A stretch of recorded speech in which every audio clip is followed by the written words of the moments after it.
بسم اللہ الرحمن الرحیم۔ میرے کسان مویشی فارمرز السلام علیکم۔ آپ دیکھ رہے ہیں dairy farming official YouTube channel. کسان دوستو، آج کا جو ہمارا موضوع ہے وہ ہے جانوروں کے معدے اور آنتوں کے اندر پائے جانے والے ورمز یعنی کیڑوں کے متعلق۔ جانوروں کے اندر ورمز پیدا ہونے کی وجوہات کیا ہیں، ان سے بچا کیسے جا سکتا ہے، اور اس کے مکمل علاج کے لیے اپنے کسان فارمرز کو اہم معلومات شیئر کریں گے۔ ویڈیو سٹارٹ کرنے سے پہلے جو ہمارے بھائی چینل پر نیو ہیں وہ چینل کو سبسکرائب کر لیں اور گھنٹی کے بٹن کو دبا کر آل ویڈیو پر لازمی پریس کر لیں تاکہ ہر نئی آنے والی ویڈیو کا نوٹیفیکیشن آپ حضرات کو رسیو ہو سکے۔ تو دوستو چلتے ہیں ویڈیو کی طرف۔ میں بات کر رہا تھا جانوروں کے پیٹ اور آنتوں کے اندر پائے جانے والے ورمز یعنی کیڑوں کے بارے میں۔ جب ہم اپنے جانوروں کو متوازن خوراک مہیا نہیں کرتے تو ان کا امیون سسٹم کمزور ہو جاتا ہے اور جسم میں قوت مدافعت کی کمی کی وجہ سے مختلف قسم کی بیماریاں اور ورمز پیدا ہونا شروع ہو جاتے ہیں۔ اگر اہم علامات کی بات کی جائے تو جانوروں کی جلد کا کھردرا پن، سوکھا پن اور دونوں طرح سے اندر کی جانب جسم کا دھنستے جانا، پیٹ کا نیچے کی جانب لٹکنا، متاثرہ جانور کو خارش ہوتی ہے جو اس کو اپنے جسم کو رگڑنے یا کچلانے پر مجبور کرتی ہے۔ جانور روز بہ روز کمزور ہوتا جاتا ہے، کبھی قبض اور کبھی اسہال لاحق ہوتے ہیں۔ اگر وجوہات کی بات کی جائے تو ہمارے کسان فارمر جانور کو توڑی یعنی بھوسا کو چھان کر نہ ڈالنے کی وجہ سے جانور مٹی اور توڑی کی پھک وغیرہ کھا لیتا ہے، جس سے جانور کے پیٹ اور آنتوں کے اندر ورمز پیدا ہو جاتے ہیں۔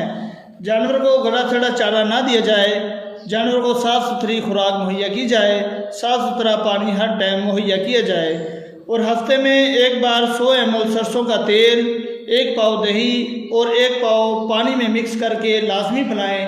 جانوروں کے جسم کے اندر مختلف اقسام کے کیڑے یا ورمز پائے جاتے ہیں۔ ان میں سب سے اہم راؤنڈ ورم، لانگ تھڑ ورم، میو ورم اور ٹیپ ورم ہے۔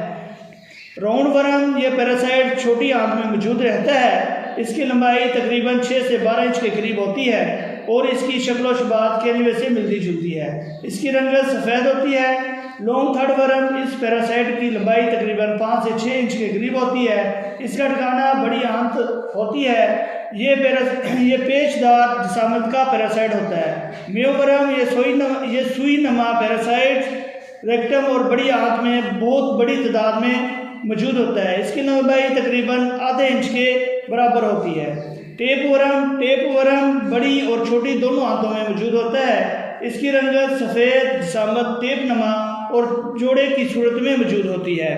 ان کرموں اور کیڑوں کو مارنے کے لیے مختلف قسم کی کرم کش ادویات کا استعمال کیا جاتا ہے۔ ایک اچھی کرم کش ادویات کی خصوصیت ایسی ہونی چاہیے جو جانوروں میں تمام کرموں کا خاتمہ کر دے، کرموں کے خلاف وسیع دائرہ اثر ہو، سستی اور کرموں کے خلاف مؤثر ہو، آسانی سے جانوروں کو کھلائی یا پلائی جا سکے، کرموں کو مارنے کے لیے ایک ہی خوراک کافی ہو، دوا کا جانوروں کی بڑھوتری پر کوئی اثر نہ ہو۔ مارکیٹ میں مختلف قسم کے ڈیورمرز موجود ہیں، مثلا نیلزان پلس، اوکسفینڈازول، نیل ورم، تھنڈر پنچ، لوامبیسول، اینٹی ورم۔ ان ڈیورمر میں سے کوئی بھی یوز کروا سکتے ہیں۔ جانوروں کے جسم پر چچڑ، جوئیں اور خارش کو ختم کرنے کے لیے انجیکشن میکٹی ڈی ایس، ایوریمیکٹن جانور کے وزن کے حساب سے لگائیں۔ ڈیورمنگ یا پلانے والے سرپ آپ ہر 3 ماہ بعد اپنے جانوروں کو پلائیں، اس سے جانور صحت مند ہو جائیں گے۔ جانوروں کے پیٹ سے ورم کیڑے ختم ہو جائیں گے اور جانور چارہ شوق سے صحیح طریقے سے کھائے گا۔ امید کرتے ہیں ہمارے کسان بھائیوں کو ویڈیو پسند آئی ہوگی، تو چینل کو سبسکرائب کریں، ویڈیو کو دوسرے کسان دوستوں کے ساتھ لازمی شیئر کریں۔ شکریہ، اللہ حافظ۔